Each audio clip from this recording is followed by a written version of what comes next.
オープニングだけ陽動さんです。あ、オープニング、陽動さん踊ってもらっていいですよ。踊りましょう。苦手な RC 統合が苦手な分野ですよ。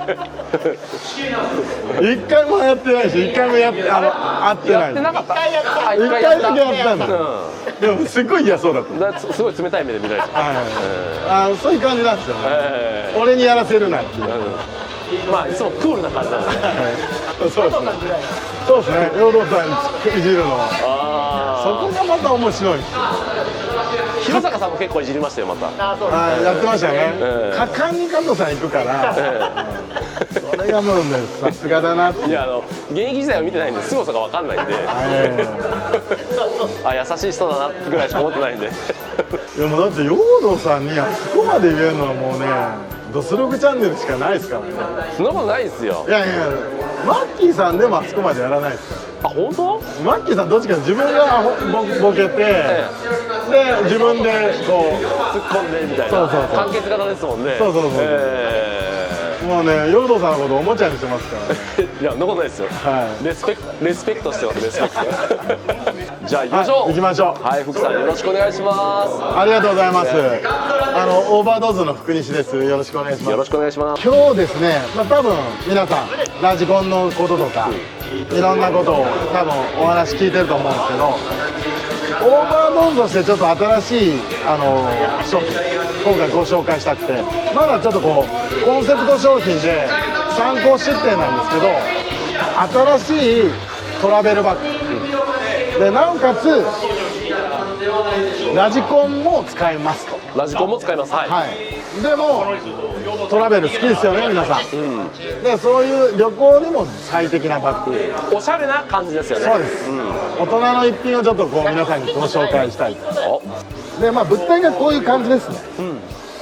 で、基本的にはこだわり満載なんですけど、一つこのカバンのバッグの一つの大きなポイントは2つの系統に2ウェイに分かれてる。なるほど。これが大きなポイントになります。で、まず一つ、ラジコンをされる方に関してはこれ実はね、横が開くんですよ。おー、かっこいい。で、横が開いて、こういうふうにラジコンが入るボックスが出てくるんです。で、これはちょっと以前出したボックスなんですけど、今サイジングを新しくしまして、コードの方で RCDC 規定サイズに箱を作り直して、でやりました。なるほど。いや、こういうふうに2段重ねで、実は2つ入るんですね。で、ここまではよく見るラジコンバッグなんですけど、実はこの子の優れてるところは、ここ見てください。2階の床ですね。床面がね、ここに床にあります。そうです。この床面が実は大きいもの、運びたい時とかはこの底がこういうふうにジップで止まってるやつが取れるんですよね。それでこういうふうにそこにビタンとこうくっつくわけです。ちょっとリッター数は細かくまだ出してないんですけど、かなりの容量。いや、これ結構大きいですよ。大きいです。もうかなりの容量が入ります。で、やっぱりその旅行とかのやっぱり内容って人によってちょっと目的が違うじゃないですか。で、自分はちょっと前スポーツメーカーにいたんで、そういう方だったらゴルフとかのする人とかは、プレーの時はウェア着て、それが汚れた場合は洗濯物として移動の中に入れたいんですけど、だったら着替えと一緒にしたくないなっていうことで、こういうふうに2段目にその収納しとこうとか。ここも開くんだ。ここも開きます。すごい。なので、すごくこうなんですか、アプローチがいいバッグになってます。すごいですよね。だからスポーツにもよるんですけど、子供の洋服と親とこう分けときたいとか、そういう人のためにもトラベルとしては激ありたい。で、なおかつラジコンも収納できて持ち運びできます。なるほど。これだともうこれ一つでもう遠征行けそうな感じですね。ラジコン入れて、着替えとかも全部入ってって感じだもんね。そうなんです。で、あとね、まあこれはちょっと言うのもあれですけど、やっぱりその海外のできた商品にロゴを入れてありもんでやるんじゃなくて、ちゃんとその中の人たちが使いたいものをいろいろ見て聞いて、でそれを商品化したい。なるほどね。なので、まあ私も出張とか旅行行きますし、ラジコンもしますし、他のスポーツもしますんで、そういった人たちの用途を、まあ、全て網羅できるように。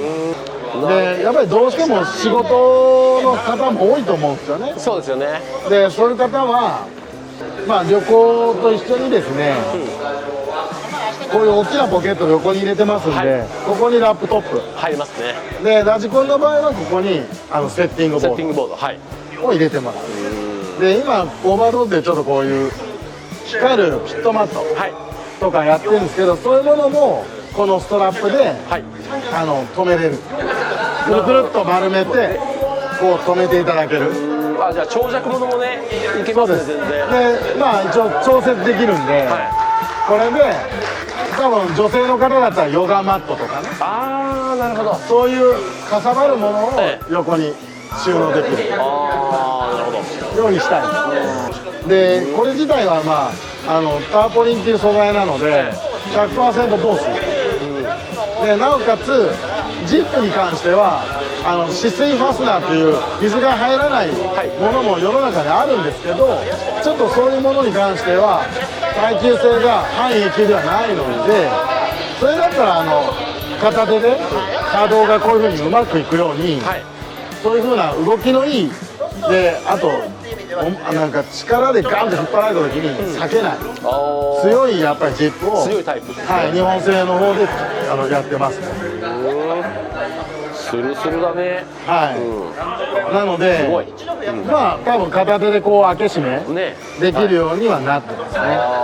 すごいすごい。でこちらの方ですね、また同じようなデザインで、こちらプロポバッグですね。プロポバッグ。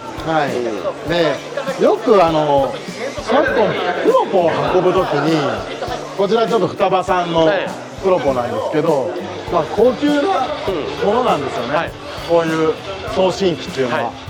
でこれをまあ持ち運びするバッグあるんですけど、そういうものだけじゃなく、まあ、当然これも収納できるんです。こういうふうにおしゃれですね。これだとプロポを持ってるソロじゃないですよね。そうです、でもそれ以外でも使い用途があると。でまあ人によってはカメラ、あとまあ携帯とか財布とか、まあそうですね iPad mini とか、そうですね、入りますね。そういうものを入れてもらって、まあいろんなものに使っていただけると。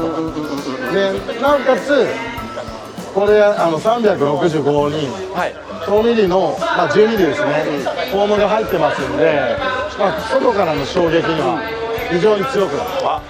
でなおかつ中のものを入れた時に、ここは取っ手つけてるんですけど、引っ張ってもこうだらけないように、ここの骨が強い骨が入ってる。本当だ。これまあ大体ゴルフのバッグの仕切りとかに使う強いやつです。こういうものをつけて、まあ、形をきれいにこうハンドキャリーできるようになってます。いやかっこいいと思います。すごい。でこちらの方ですね、ペットボトルが入るような大きなポケットと、あとね小物が入るようにポケットになってます。なるほどなるほど。でまあロゴの感じとかはもっと目立たなくする感じでちょっと今やり直したり、細かい仕様変更はちょっと今やってます。なるほど。で発売に関しては来年ちょっと企画したいんで、まとまり次第皆さんにご案内すると思います。わかりました。多分世の中のバッグのクオリティのものを今作ってる。だからラジコンだからなんか安いものとかそうじゃなくて、ちゃんとトラベルで活躍できるクオリティですね。なるほどなるほど。そういったものをちょっと今うちの方で作ってますので、ぜひお楽しみください。もうさすが元スポーツ用品のプロのね、メーカーにそうですねいた方のアイデアじゃなきゃこういうのは出てこないと思うんですけど、もうアイデア満載ですね。すごいっすね。なのでまあこちらの方もペットボトルが入るはいポケットついてます、なので本当皆さんとうとう電車飛行機で移動できる日が来ました。待ち遠しいです。楽しみにしてます。はい、よろしくお願いします。ありがとうございます。ありがとうございます。